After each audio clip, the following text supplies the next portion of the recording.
And I will welcome everybody to our cybersecurity webinar. And I want to introduce to you Nermin and Gulruh. They're going to provide a brief overview about penetration testing. Is that my understanding, correct? Yes. That's correct. Awesome. Okay. Gulruh and Nermin, the floor is yours. Okay, probably I will start. Good morning, everyone. It's a pleasure to be here with you today. My name is Gulruh, and alongside our mentor, Nermin Gulruh, is going to be presenting this with me. We'll be diving into the essential and ever-evolving topics in cybersecurity is penetration testing. In today's digital landscape, cyber threats more sophisticated than ever, making security a top priority for individuals, businesses, and governments alike. But how do we ensure that our systems are truly secure?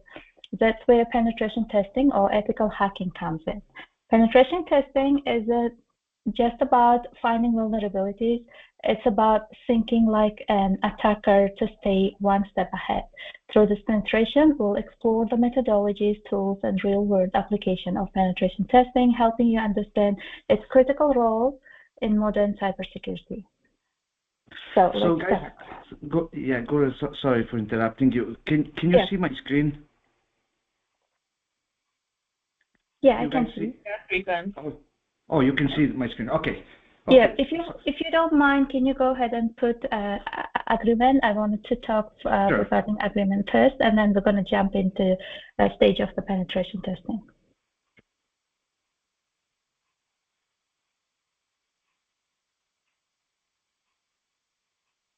Yeah, thank you so much. So introduction, today we'll discuss an essential document in cybersecurity in penetration testing agreement. This agreement is formal contract between company and security professional, ensuring that penetration testing is conducted legally, ethically, and effectively. Without such an agreement, penetration testing could be considered unauthorized hacking, right? Which carries legal consequences. So let's break it down. Why do we need penetration testing agreement?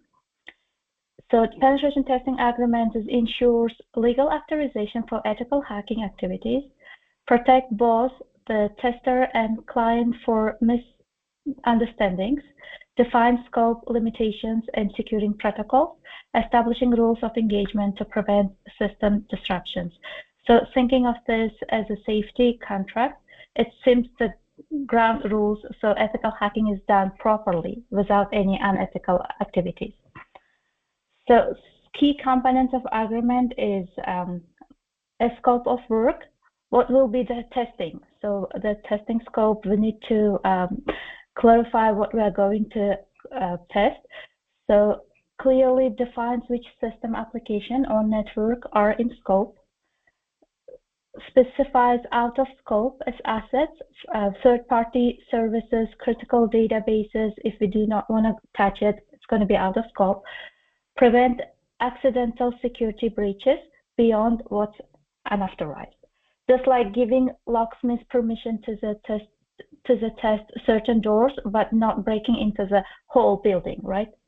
So penetration. The second section is penetration testing methodology. We're going to dive in later on with Nermin together and go all of the stages, what's going to be followed step by step.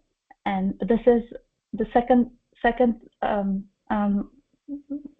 it's not the standard of how it is, needs to be, but we get like overall understanding of how agreement need to be signed. So it's going to be like legal document on pen testing's hand and on company's hand as well. So the third section is confidentiality and data protection. How do we protect sensitive data? So it's all finding report methods remain strictly confidential. The tester must not retain, share, or misuse client data. Things like that. So security testing should never put sensitive data at risk while doing pen testing. So rules of engagement. What are the test boundaries? Testing time frame agreed upon start and end date. Non-destructive testing, like if something is not permitted, like doing denial of service attacks. Proof of concept only. Testers prove vulnerability exit, don't exploit them further. So, and client control. The client pause and stop testing at any time if they will to. So this is ensure that testing strategy is secure without causing downtime or damage. The next part is deliverable. What does the client receive after testing? So it's detailed report, which is we're going to cover later on as well. Nermin, we're going to cover that. So detailed report is include an executive summary, risk ratings, proof of concept, and remediation steps. Debrief session, the penetration tester explain finding to the client team. The report helps organizations understand secure gaps and how to fix them actually. So the Section 6 is liability identification, who is responsible for what. So this protects both parties from legal issues and misunderstandings. So the remaining part is payment termination. So it covers like something payment schedule, termination clause, if client cancel test, appropriate payment requirements. So those kind of things is going to be covered there. So client financial terms, proven disputes, and ensure fairness. So conclusion is that penetration tester agreement is not just paperwork, it's a critical part of any cybersecurity engagement. It protects the client, the tester, and system being tested by having a well-defined agreement. Companies can straight security while ensuring compliance and ethical standards. So, well, it's kind of like, would you trust penetration tester without agreement? Probably nobody will trust. Would you want clear rules before allowing ethical hacker on the system? Well, yeah, absolutely. So that's why this document matters. It's important. And I will go ahead and to jump in our stages of the penetration testing. Yes, thank you.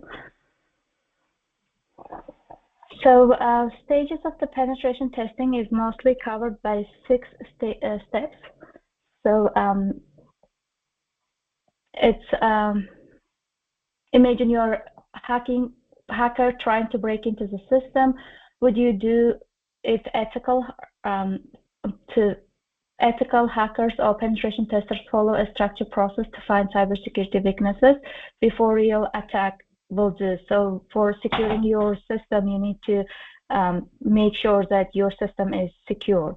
So that contains 6 stages. Planning, first is planning, reconnaissance, information gathering. So before you attack, you need to gather intelligence.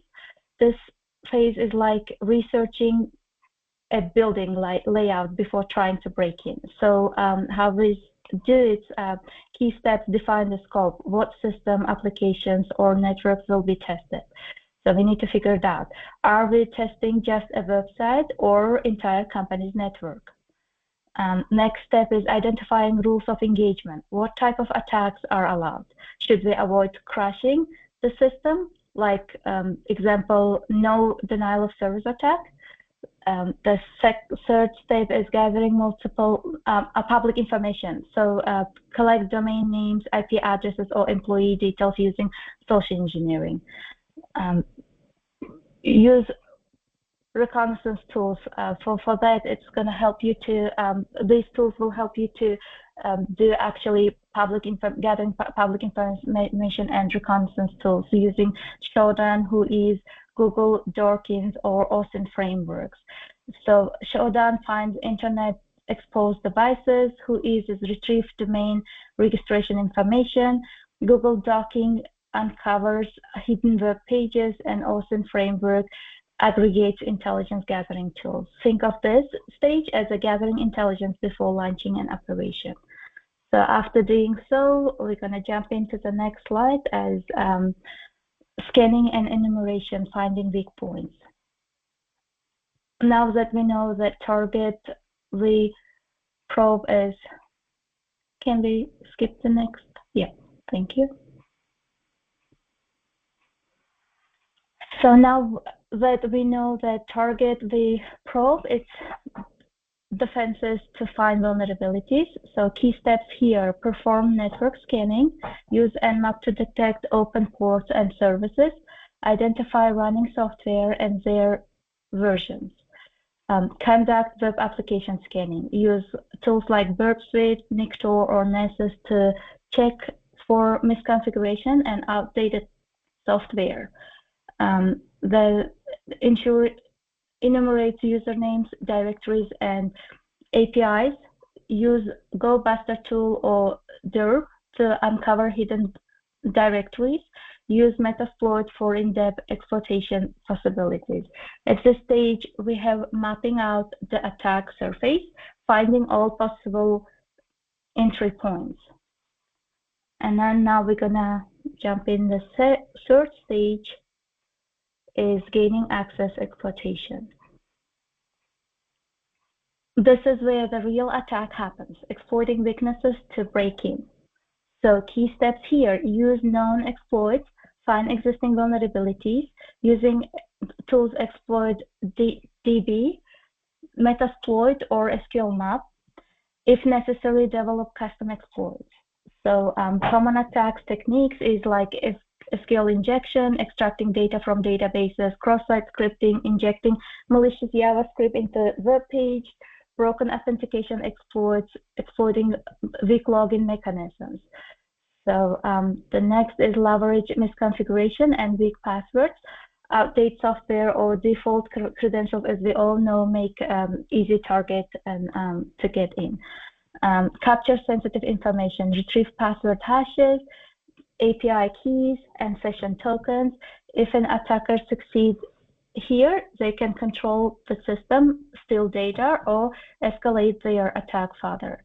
So these three stages, reconnaissance, scanning, and exploitation, are just beginning of the penetration testing. And Nermin, we're going to take over the remaining three stages to explain you further. Nermin, thank you so much. Okay, guys. Yeah, thank you. Can you hear me? Yes. Okay. So yeah, so this is the fourth step, and it's post-exploitation and privilege escalation. This means that we already gain access. So the penetration tester evaluates the depth of access, impact of the breach, and potential for further exploitations. So as you can see, we have here some key steps. So the first one is like escalating privileges. So gaining admin or root access if possible. So the goal here is to gain full control over the compromised system. And in order to do that, we can use some techniques like exploiting vulnerable services. So kind of using unpatched vulnerabilities in service to escalate privileges. We can do kernel exploits. So basically exploiting weaknesses in the OS kernel. We can do credential theft, dumping hashes, passwords using tools like Mimikatz. We can do token manipulation. This means like stealing admin tokens using, for example, Windows token privileges. We can do DLL injection or hijacking. So executing malicious DLLs in high privilege process. So then we have the next step will be to extract sensitive data, files, database, credentials. So the goal here is to identify and exfiltrate critical data that could be used in further attacks or sold, for example, on dark web. So we have some targets here. Like, so the first thing, the best thing will be to look first for password files. So, for example, /etc/shadow. Then we can use database dumps like SQL servers. Then we can look for configuration files like SSH keys, AWS credentials, or API keys. We can also look for like email documents, like let's say like exporting sensitive email, and we can do that using IMAP attacks.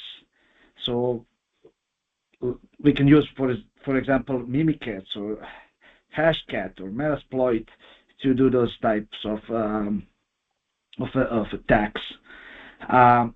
Then after that will be to maintain access, like using backdoors, or basically, or using persistence techniques.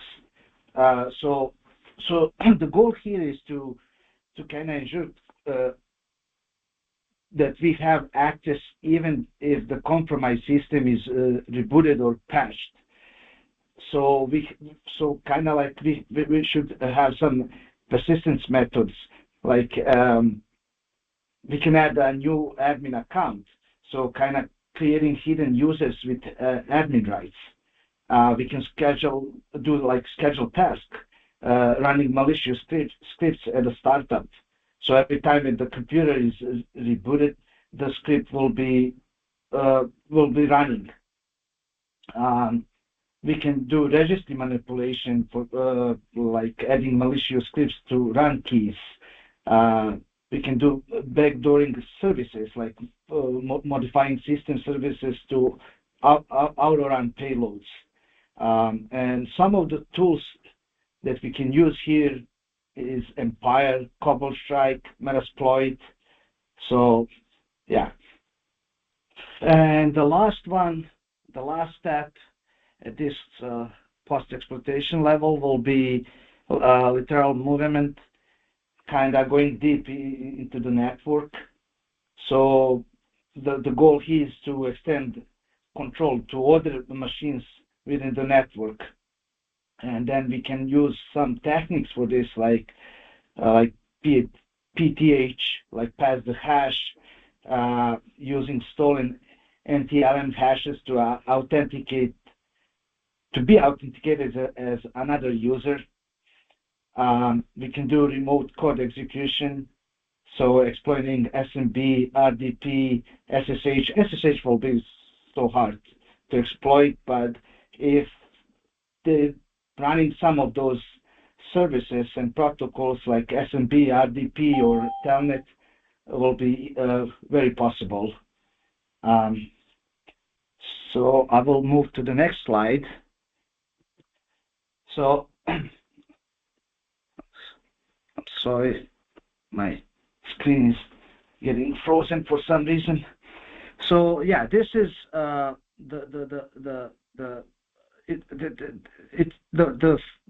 next step will be about reporting and documentation.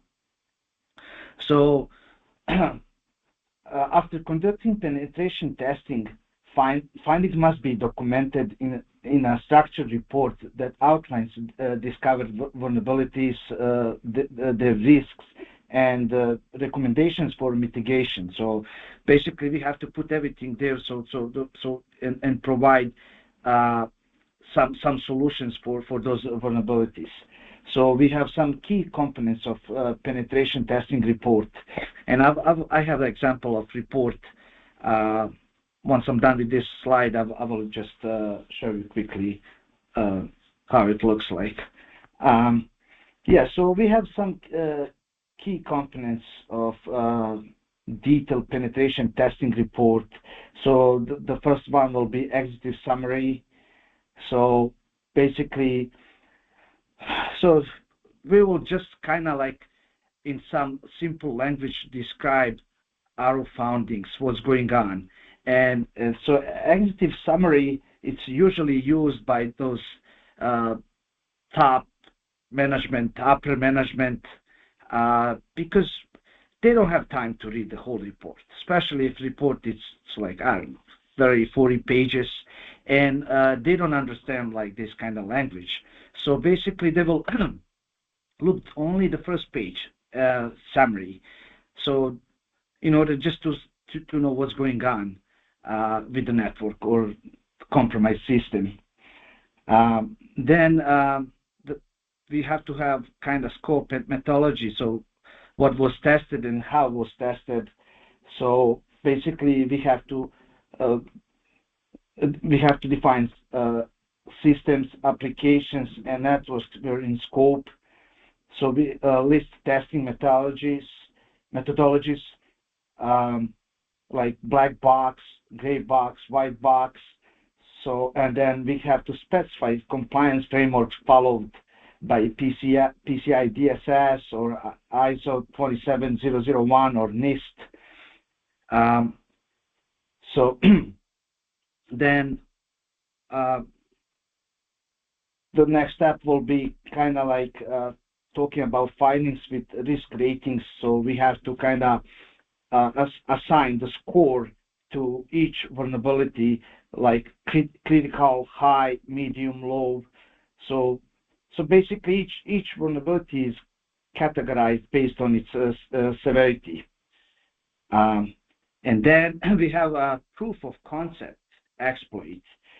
So proof of concept, I will spend a little bit extra time on this one because I think it's really important. So basically, proof of concept exploit is kind of a demonstration that vulnerability is exploitable. So basically, it provides evidence that threat actor can leverage a weakness to compromise a system or steal data or gain unauthorized access. So proof of concept has some key components. So the first one will be vulnerability description. So we have to explain the nature of vulnerability, identify the affected software, system, or service, and provide references for CVEs, common vulnerabilities and exposures, if possible. Then we have to set up a testing environment. So basically describe the setup needed to test vulnerability. And then we have to include operating systems, software version, configurations, and network conditions. So we can do target systems. So basically we can do like web application running Apache 2.4. We can do database, MySQL. We can do some affected page, like login PHP, or maybe authentication required. Authentication is not required. We can go over that one. Then we have to talk about the exploitation steps, like provide a step-by-step guide on how to exploit our findings. We can include like manual testing steps or kind of automated tool execution. So basically using tools like burp thread. And then, so we can, let's say like we have a like SQL injection. So basically we can open the browser and navigate to the website, and we can have like login PHP, and then we can basically try to do SQL injection. Instead, like username and admin, we can put the script and try to break down the login page. The next thing will be kind of talking about attack payload or exploit code. So basically we have to include scripts, commands, or code used to exploit vulnerability. So, and those can be written in Python, Bash, PowerShell, JavaScript.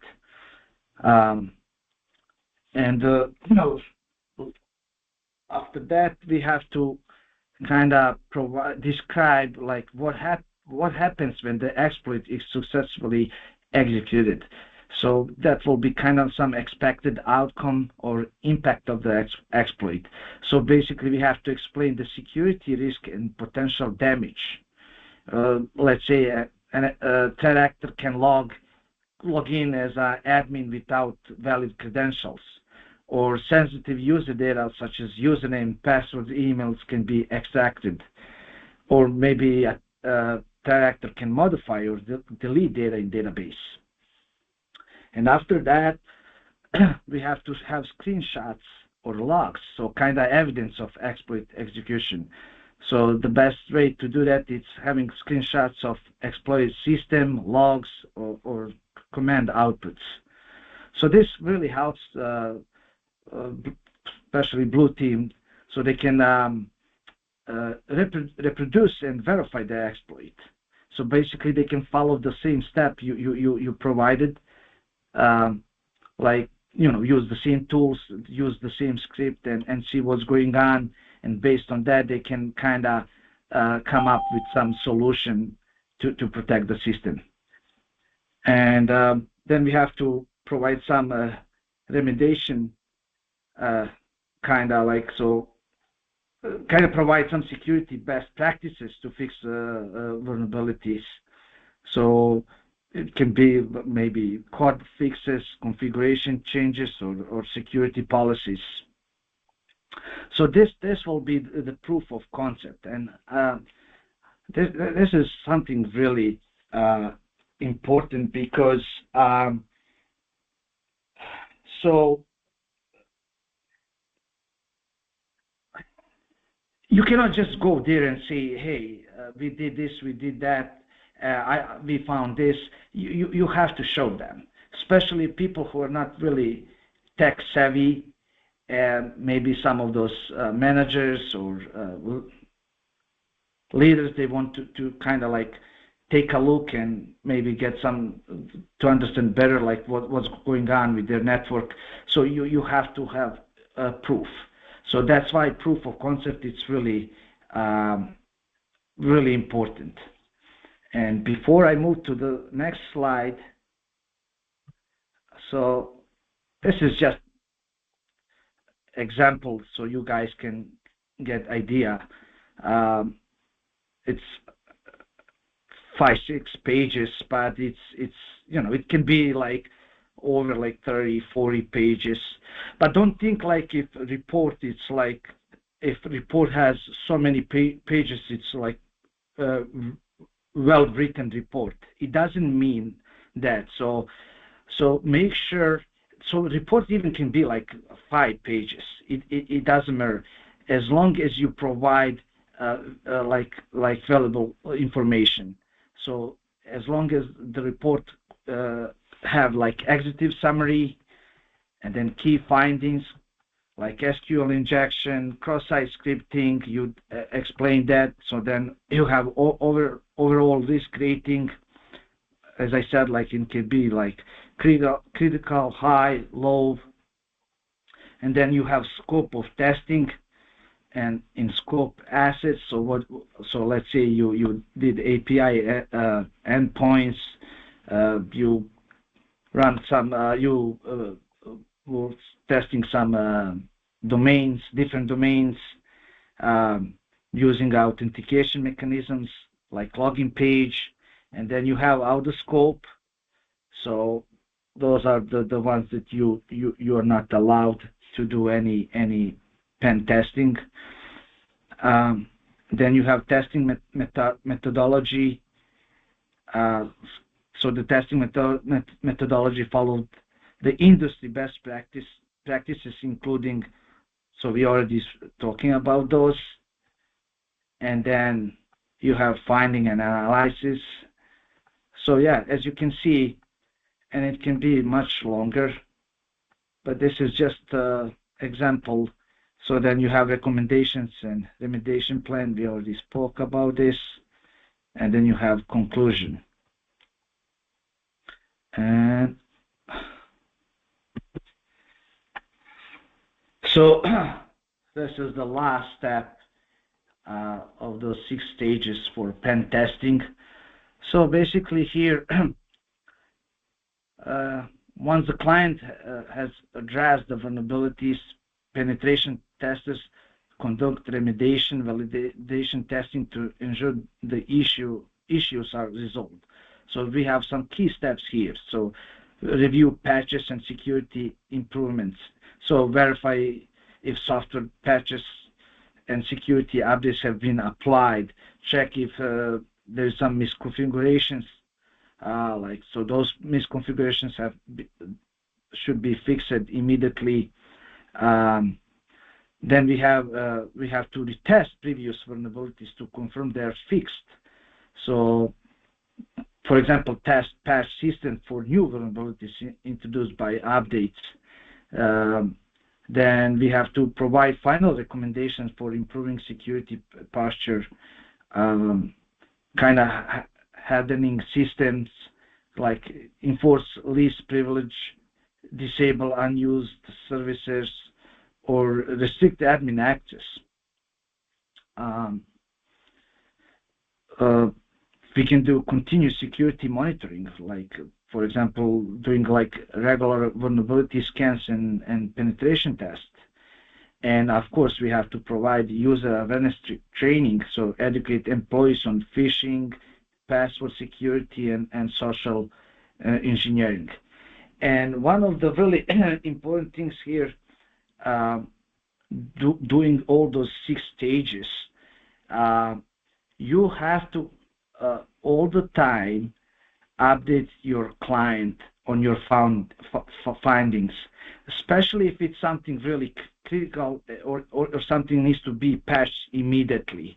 So those 6 phases can last like for a week or 2 weeks. It depends on the size of the network, or of the system. Depends what kind of pen testing are you doing there.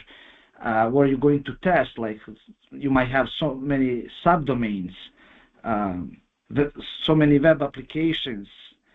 You might do external testing, internal testing on the network, so many things, and it can last for really long time. So you might also do some kind of social engineering.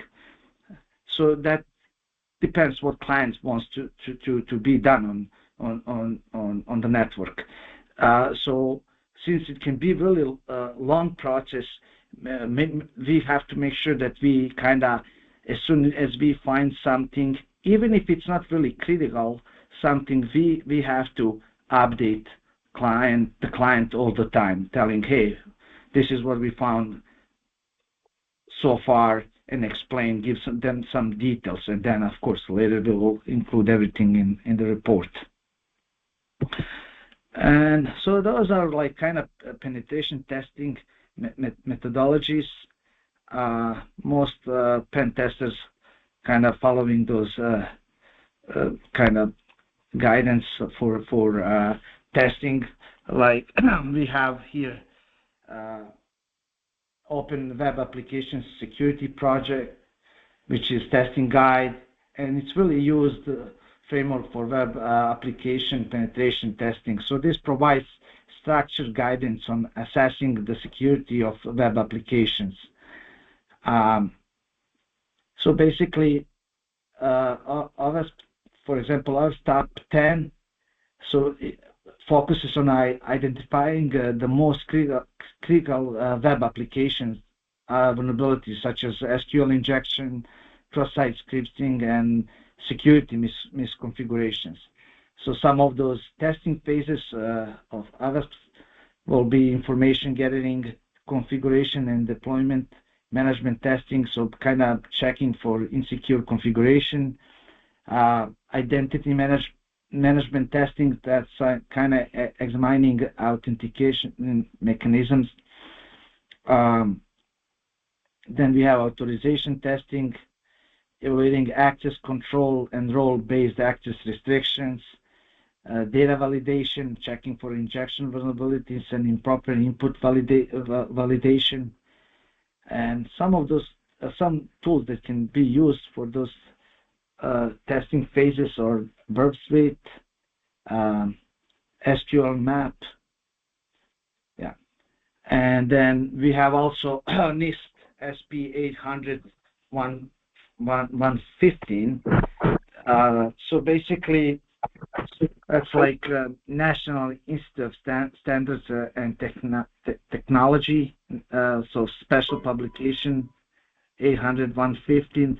So it's a framework designed for comprehensive security assessments, including network penetration testing. So this one also has some phases of testing, so planning, kind of defining objectives, scope, and rules of engagement. Then we have discovery, getting intelligence about the target, so collecting data, doing reconnaissance, For example, looking for IP addresses, subdomains, open ports. Then we have attack, so that's kind of explaining vulnerabilities in system once we find vulnerable system. And we have reporting, kind of documenting findings and providing recommendations for remediation. And we have some other frameworks: penetration testing, execution standard, MITRE ATT&CK framework. So those are those are kind of well-known frameworks for penetration testing. Yeah, that will be all. If you guys have any questions, you can ask us. I would like in conclusion, to add a little bit, if you don't mind, Nermin. Oh, okay. Yeah, in conclusion, penetration testing is a valuable way to identify vulnerabilities, but it's just one part of bigger picture. Ongoing maintenance and continuous security practices are just as crucial for protecting systems against evolving threats. A combination of penetration testing and proactive cybersecurity measures ensures stronger long-term security. So it's not only like pen testing will not going to give us 100% security. We need to all the time maintain it. So this is what I wanted to add. Thank you so much. And yeah, of course, feel free to ask questions.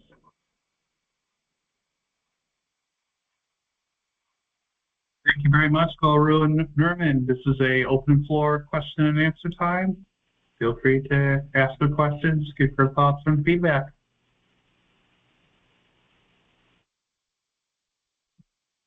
While reporting and doing the document that you were going over, does it get easier over time doing like the penetration testing and then keeping track of that as well?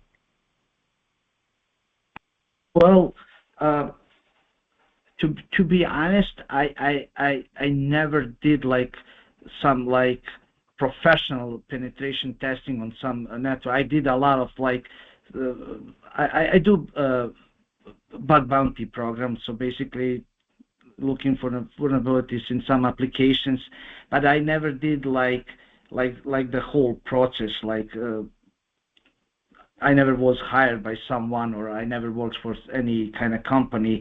But what I think, like when I doing those pen testing on mostly I do on web applications. For me, the hardest work is like doing documentation, because you know why. Once you start doing some testing and whatever you're doing, using some tools, writing scripts, whatever you do, it takes so much time, and you have to focus on that. It's not easy. It's so hard, and that's my problem. I always forget to take good notes. So I'm trying, but I forget, and then I have to go back, or I cannot go back, and then I was like, oh my God, I missed that screenshot. I should have that screenshot. It's that page. It's really important. I don't know. Personally, for me, if you know what you're doing, it will not be so hard. But for me, like kind of making like taking like notes, like kind of documenting findings is really hard,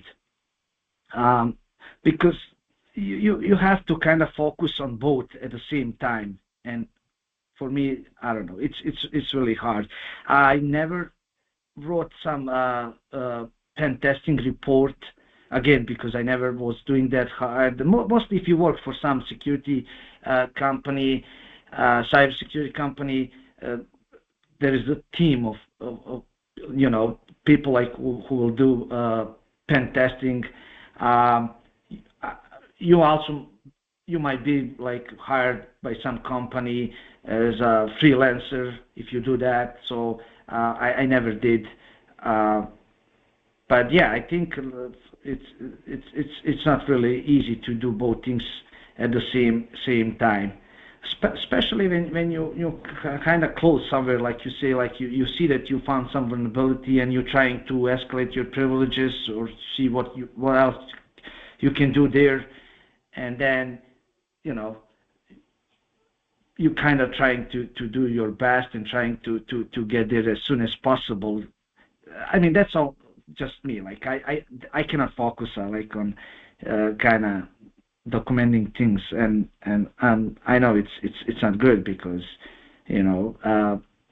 actually last night Guru and we went over this presentation, and I was doing some CTF for last 2 days, and then I was trying to show her what I did, and I also mentioned to her, like, look, I took some screenshots, but not so many, and it wasn't really organized. And then she gave me some recommendations. She said, why you don't record, like do screen recording? So, and probably I will do it. Yeah. Yes, that would be very interesting because, well, we do theoretically study everything, and we're not going to get lots of chance to see on practice. And then on regard the previous question, I would like to add that penetration testing is basically ethical hacking, right? So for doing penetration testing, you need to get certain knowledge. It's like basically if you do it to some machine without permission, without agreement, and without proper knowledge and training, it's basically hacking, illegal hacking. So that's the reason is there are lots of certification educational institutions around, like CompTIA Security, CompTIA PenTesting Plus, and either it's EC Consoles, CEA Certified Ethical Hacking, or there are certain more certificates, OSPM, if I'm making mistake, correct me. So there are certain certificates you need to go through to get certified to do pen testing or ethical hacking. It's basically same thing. So in regard of our presentation, me and Nermin, we tried to cover basically whole entire certified ethical hacker subjects in here in very short presentation. Yeah, there are lots of to study, lots of things to learn in deep, because even if you're going to start doing penetration testing at work in actual real life, you're basically going to do in one domain. It's not going to be whole entire network. So you're probably going to be specialist of doing one thing, certain thing, basically, because it's a wide range, and I don't think it's possible to go penetration testing with a team. You will going to be like split and get certain domains and do on certain things. Like one of you guys is going to do like web application, one of you guys going to do probably mobile devices or Internet of Things or switches or like some type of stuff like that. Because I don't think it's very realistic to do in one person do all the entire ethical hacking for the company. Yeah. And go ahead, Nermin. Yeah, I just want to add something to this conversation. I mean, the most important thing is to focus on what is allowed for pen testing. Like, so what is in scope? Because you might accidentally do pen testing on some different domain that is not in scope, and that can get you in a big trouble. So I think that's the really important thing, like, so to focus what is in scope and don't cross your border. Especially, I know when I'm doing a bug bounty, I'm doing on HackerOne website, and there is, so you see everything, like, so they give you in scope, out of scope, some details, like for specific domains, they tell you, okay, you can do this, please don't use those techniques or something like that. But still, there is so basically there is no legal agreement. And I heard even from some pen testers. Last year I went to DEF CON Las Vegas, and I heard some good talks and people saying like how they got in trouble on HackerOne, and nobody was there to protect them. So, and you can end up in jail. So, or someone will sue you. Like it's really dangerous. So I think that's the really most important thing and then report. If it's not perfect, at least you have a report. Like you do your best. Like so, put all your findings there. And if it's not perfect, it's not perfect. But like, just make sure that you don't cross the border, do something illegal. Brenda, my response to your question would be it's not a one-size-fits-all. It doesn't really get easy, nor does it get hard. It really depends on the situation, the context, the scope, as Nermin was saying. And the best advisement for there would be what Gulruh was saying is go through the training and just pay attention to what the scope is and what's being asked for in the penetration test. This is from my penetration test experience, which is very limited in voluntary work.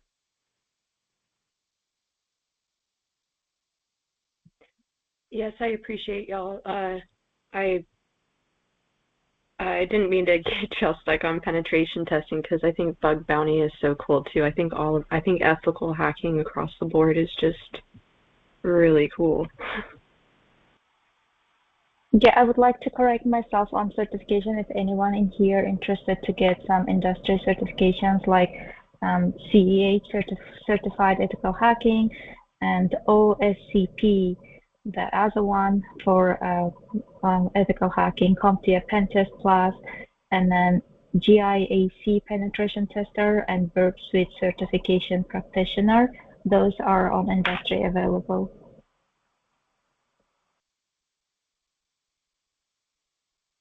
Since we are talking about those, I will also suggest you guys to do, and there are so many websites you can do, like CTF.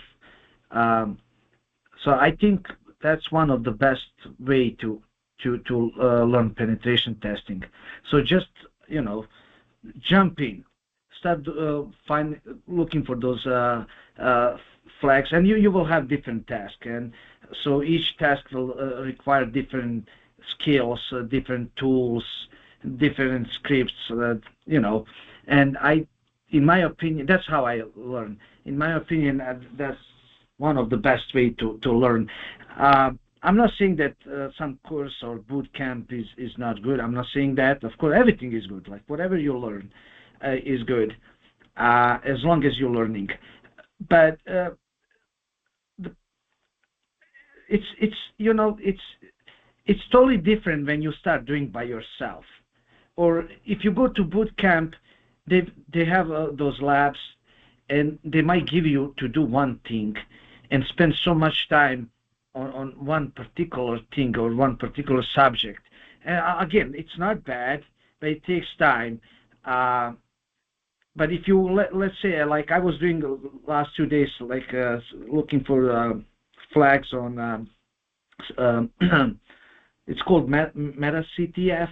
So basically, you can create your account, and they have some they have so many problems, and you go there and you choose which one you want, and so different like kind of task. Like you can. So I was looking some flags, like doing like mostly like decoding, like so basically looking for like signatures in source code and encoded signatures and decoding them. I did some SQL injection. There are like so many cases, and once you start doing those cases, then you realize what kind of skills you need, what kind of knowledge you need, and then you go do research. Oh, it's SQL injection. Oh, so maybe I can do SQL injection on login page. How to do it? And then you go to search, and then it says like, okay, here's the file, and you open the file, and there is just a letter. So many paragraphs, and they said like the flag is hidden somewhere inside those letters, so you have to decode those things, like, but how to do it, where to do it, like you don't know, like, and then you go to search, and oh yeah, I can run on a Linux system, and I can use Python, so I can just open Python in PowerShell and kind of run the script, and include in the script like the text that I want to decode. So that's my suggestion. So if you're interested in penetration testing and you're taking some courses, trying to get some certificates, immediately start doing those CTF. That's my suggestion. Even bug bounty on HackerOne. Even if you, that's how I started. When I started, I didn't even know what I was doing. So I watched so many YouTube videos, and I was doing some pen testing, and basically at the beginning I didn't find any vulnerabilities. And then later you find some vulnerabilities and you do report, and they said, it's not critical, it's nothing, or someone already submitted. It doesn't matter as long as you working on it, practicing, learning. It doesn't matter. Like you don't need. I mean, it's good if you find something and make some money, but you can start on HackerOne immediately. You don't need to be professional or to have so many skills. Like just jump there. Again, make sure that you don't do something out of scope. That's all, and you do something. And you can even watch. There's so many YouTube videos and follow the steps of some videos how people do and try to do, and then that way you will also kind of find out what kind of tools you need and what's going on. Thank you very much, Nermin Gulruh, and thank you, mentees, for all your questions. In the chat button on pre-conference call, I've listed the sites that Nermin was talking about, and also Meta CTF as well. Gulruh talked about some certifications. I'm going to put that on our Facebook group. If you want to join our Facebook group on CS-Sensei, that's available to you as well.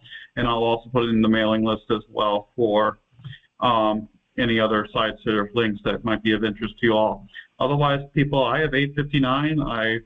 We end our webinar promptly at 9 a.m. and just want to have you enjoy your week, and we'll go from there. Thank you very much again, Gulruh and Nermin, and thank you, mentees, for your questions and answers.